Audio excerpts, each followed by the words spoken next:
Hey guys, welcome back. In this video, I'll teach you how to add Facebook Pixel on Shopify. Let's get started. So in order to do that, just head over in here on your online store, and in here you should be able to see this point of sale.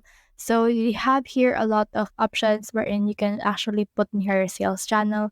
So once you have clicked on this your sales channel, you should be able to see in here the Facebook and Instagram.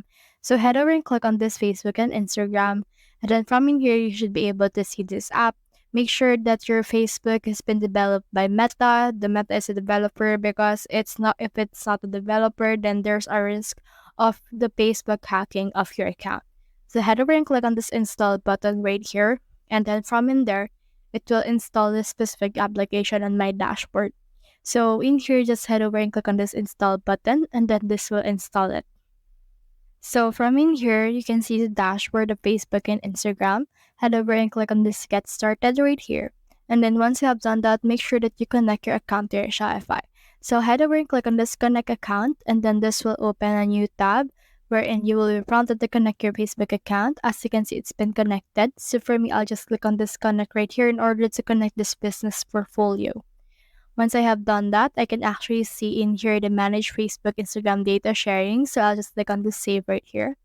And then after that, you can see that we have this now connected. So you can connect a pixel, Facebook pixel, to track customer behavior.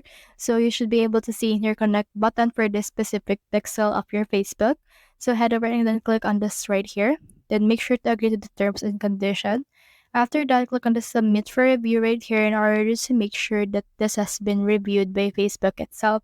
So as you can see right here, this will finalize the channel setup. As you can see, we have already connected our pixel to our Facebook just through the setup steps. So once you have set up everything, you should be able to connect everything Facebook, Instagram, pixel to your actual Shopify store. So that's the whole process. If you have found this video helpful, simply leave a like below or subscribe because it helps reach more people. See you soon.